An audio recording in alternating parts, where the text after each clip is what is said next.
Hello Legends, I'm just going to quickly talk about my thoughts on Fallout Shelters now it's released and tell you what I think of it.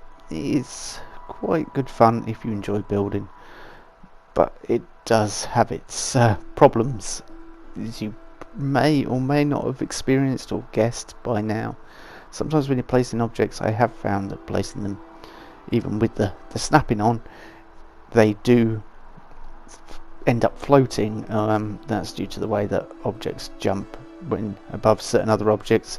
It's not so bad if you're doing a big clean build or a set piece like that, but when you're trying to do very detailed, like complex work such as this, which is where I almost hit budget, I'm pretty much on budget with this build in such a small space. That's quite an achievement, I think. And it's raider based, obviously, as you can tell.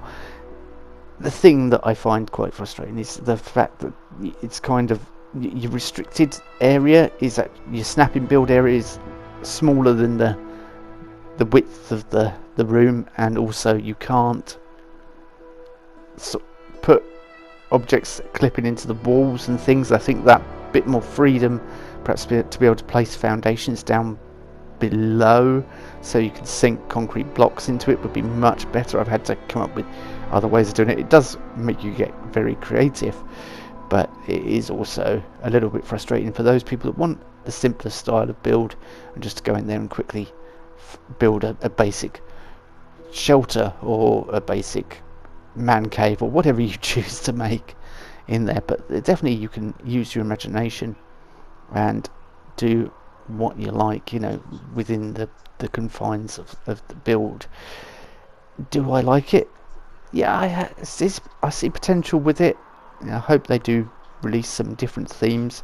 At the moment we've only got available on the public service the one single small room, but then we do have coming up on Tuesday, which is tomorrow as of this video going live, hopefully, we've got the vault lobby and the atrium. I think you have to purchase the atrium with Atom. I've got a few Atom saved up, so I may get that. I don't know.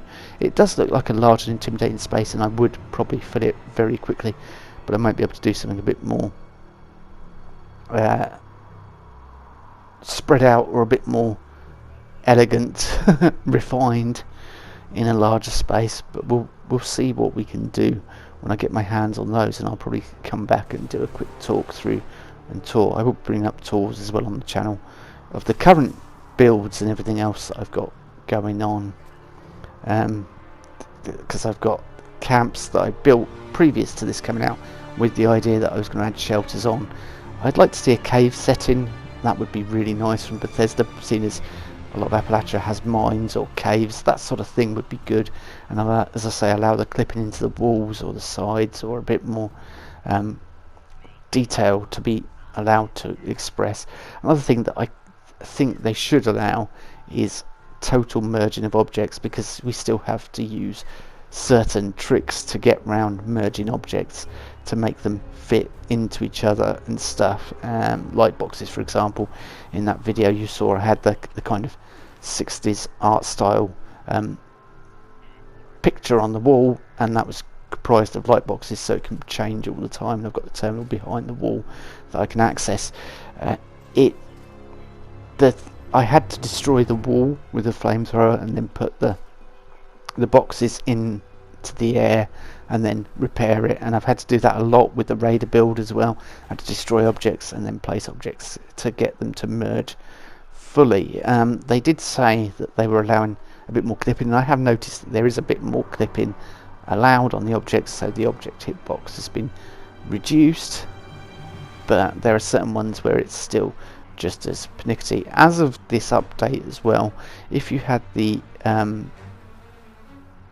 Flying Fortress add-on, you'll notice that the gate is actually broken, which was part of my build for this character that's on the screen right now, Bob, and I've had to remove the gate from his house, and it was part of the full walled off fence around his camp, and now there's no gate, and it kind of detracts from the build a little bit, but not too much.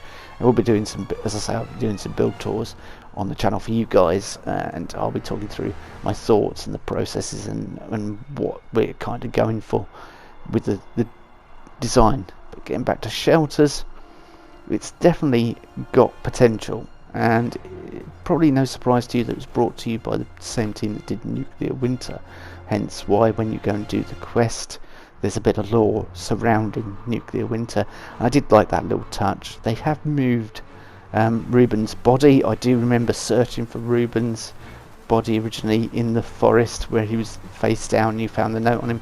Now that's changed, but I don't know whether the orange boxes are still in Morgantown and up by the tower near Flatwoods, but I'm yet to go and check that out. Perhaps somebody can let me know if they've discovered them still as of this update. There was also another thing that did kind of annoy me. There's a robot in the shelter. There's no sort of explanation as to why his voice has changed. We're used to Stephen Russell having the voice of Mr. Handys, and it's a totally different voice, and it's a little, at first it's a little jarring. The robot was introduced in Wastelanders that doesn't have Stephen Russell's voice has been worked on, and it kind of makes sense that he has a different voice because he's perhaps purchased for a different reason, that runs the shop, the robotics shop in Sutton. I kind of, he was tampered with and everything else, and I kind of like the way his voice has changed, and it's not too jarring. But yeah, overall, did I enjoy it? Yeah, I had a lot of fun messing and fiddling and getting things to work in there, and you could definitely let your imagination go. My advice would be, if you are creative for a first time and you want to change the look of the floor or anything, do the floors and the walls first, because then you can then bring everything else in to the build and sort of bring it all together as a whole theme. Also have a set idea of what you're doing. Are you doing a modern look? Are you doing a raider look? Are you doing a foundation look? Do you want the traditional Fallout style? Think about your theme before you go in there. One thing that's been very popular, and I've seen quite a few tweets of, and somebody's done a similar thing on Reddit, was that they've done fish tanks, and I think that's an excellent use of the objects. It does require some Atom Store objects though, the hanging wall fish, but it's really nice because you can put the salmon in there and perhaps put your bear table nearby just to give it that full Appalachia flavour. I would like to see some more clean 50s and 60s retro style furniture as well be brought back into the game, because I think this would add even more depth and flavour and character. Because when I was creating that room for Bob, the 60s style one, I did find that I was like, well, I'm kind of limited. And there were some objects I went to put down, they just looked too moth-eaten and destroyed, and I know that's the Fallout look, and I like that in certain places, but when you're building underground, you kind of want it to look vault and pristine. And once we get our hands on the lobby in the atrium and get to play around with those, we'll definitely want a lot more cleaner camp objects. Also, we can't place sinks underground because resources as vendors and allies cannot be placed in shelters. Hopefully this is something that will be addressed in the future. It would be really nice to have an ally wandering around there, and that's the place where you go to talk to your ally. That's his room, whatever, you've rented out the basement. You could fit it into the character's backstory quite nicely. So I see potential there, but I also think that it's that some of the limitations and the hindrance are there. Be careful when you're placing objects, because you may move around them and suddenly realise, hey, that's floating at that angle. And especially with that blue floor, it sometimes looks like they're snapped to the floor, and then you move and notice it is actually up in the air. So always place an object and then measure twice. Measure twice, cut once kind of scenario. Once you place the object, look around and check and make sure that's right.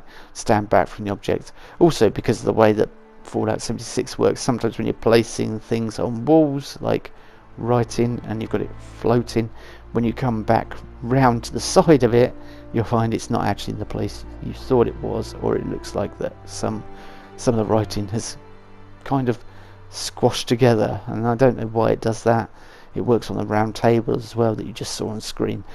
When you walk around it, it doesn't look central from certain angles, but certain other angles it looks central, even though you've placed it central and you've kind of checked all the way around. I don't know why this is, and objects, yeah, snap to certain places, so offsetting things on objects definitely helps. But I did have a lot of fun with it, and I spent an entire day building and building and building and building for sort of like 8 hours. Hopefully you guys are having fun with it. You can send me some tweets if you just tweet at me, if you know my Twitter.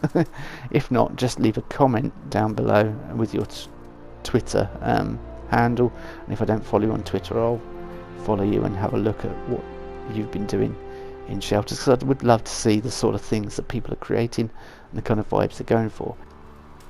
One thing that was mentioned on Twitter was how that somebody couldn't see the point of the shelters. It is for the build community, but if you do